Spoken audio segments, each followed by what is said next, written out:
Hello friends, welcome to கிஜினி அலன்ட்ராஸ் world. இன்றைக்கி நம்மளுடைய சேனலில் ஒரு சூப்பரான கார்லிக் சிக்கன் ரெசிபி வந்து வீட்டில் எப்படி வந்து செய்கிறதுன்னு சொல்லி பார்க்க போகிறோம். இதோட டேஸ்ட் ரொம்ப சூப்பராக இருக்கும்.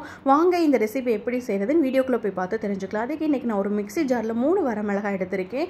உங்கள் காரத்துக்கு ஏற்ப நீங்கள் கூட்டி குறைச்சி சேர்த்துக்கோங்க. இது நல்லா காரமாக இருக்கும். இது கூட வந்து 1 ஸ்பூன் அளவுக்கு வந்து வரமல்லி சேர்த்துருக்கேன், 1 ஏலக்காய் சேர்த்துருக்கேன், கொஞ்சமாக கல்பாசி சேர்த்துருக்கேன், 1/2 ஸ்பூன் அளவுக்கு மிளகு, 1/2 ஸ்பூன் அளவுக்கு சீரகம், 1/2 ஸ்பூன் அளவுக்கு சோம்பு சேர்த்துருக்கேன்.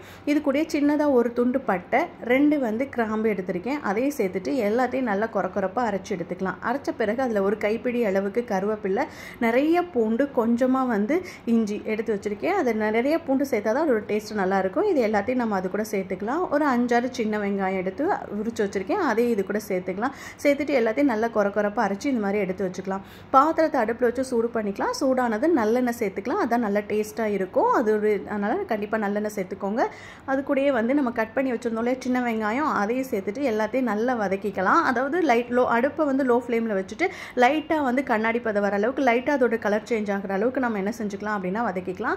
அது கூடயே வந்து கழுவி வச்சுருந்த சிக்கன் 300 கிராம் எடுத்து அதே இது கூட சேர்த்துக்கலாம். சேர்த்துட்டு நல்லா எல்லாத்தையும் மிக்ஸ் பண்ணிக்கலாம். கொஞ்சமாக வந்து உப்பு சேர்த்துக்கலாம். உப்பு சேர்த்துட்டு அதுலேருந்து வரக்கூடிய தண்ணியிலே நல்லா நம்ம என்ன செஞ்சுக்கலாம் அப்படின்னா வேக வச்சுக்கலாம். தண்ணி எதுவும் தேவைப்படாது. ஒரு 10 நிமிஷம் மூடி போட்டு வேக வச்சா தேவைப்படாது.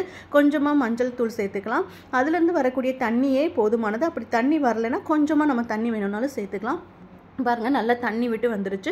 இப்போ இது கூட நம்ம வந்து கொஞ்சமாக வந்து ஒரு 1/2 ஸ்பூன் அளவுக்கு காஷ்மீரி ரெட் சில்லி சேர்த்துக்கலாம். கலருக்காக நம்ம அரைச்சி வச்சிருந்தோம் இல்லையா, அந்த பேஸ்ட்டு இது கூட சேர்த்துக்கலாம். சேர்த்துட்டு எல்லாத்தையும் நல்லா மிக்ஸ் பண்ணி விட்டுக்கலாம். இந்த தண்ணி எல்லாம் நல்லா உங்களுக்கு சுண்டி அது நல்லா வந்து உங்களுக்கு வெந்து வரணும். அப்போ தான் அதோட டேஸ்ட்டு நல்லா இருக்கும். நல்லா வந்து நம்ம திருப்பி ஒரு மூடி போட்டு ஒரு 5 நிமிஷத்துக்கு ஒருக்க நம்ம என்ன செஞ்சுக்கிட்டே இருந்தால் கிளறி விட்டுகிட்டே இருப்போம். இந்த அளவுக்கு வந்து உங்களுக்கு நல்லா வந்து என்ன ஆகிடுக்கு அப்படின்னா ட்ரை ஆகிருக்கு. இன்னும் கொஞ்சம் ட்ரை ஆகி வரணும். அப்போ தான் அதோட டேஸ்ட்டு நல்லா இருக்குது. எண்ணெய் பிரிஞ்சு பாருங்கள், நல்லா சுருண்டு வதங்கி வந்திருக்கு. இந்த அளவுக்கு வதங்கி வந்த பிறகு இதில் நம்ம வந்து தக்காளி எதுவும் சேர்க்கல இல்லையா, அதனால லாஸ்ட்டாக வந்து நம்ம கொஞ்சமாக ஒரு 1/2 லெமன் எடுத்து அதையும் பிழிஞ்சு சேர்த்துக்கலாம். அப்போ அதோட டேஸ்ட் வந்து உள்ளே நல்லா இருக்கும். அது இறங்கி லெமனோட டேஸ்ட்டு லாஸ்ட்டாக ஃபைனலாக கொஞ்சமாக மல்லி இலை தூவி இறக்கிடலாம். இதோட டேஸ்ட் ரொம்ப சூப்பராக இருக்கும்.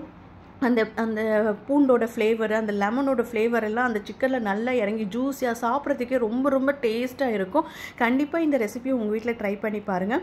ட்ரை பண்ணி பார்த்துட்டு எப்படி இருந்துச்சுன்னு சொல்லுங்கள். குழந்தைங்கள்லேருந்து சின்னவங்க வரைக்கும் எல்லாருமே ரொம்ப விரும்பி சாப்பிடுவாங்க. ஒரு ரச சாதம் மட்டும் வச்சாலே போதுமானது, அவ்வளோ சூப்பராக இருக்கும்.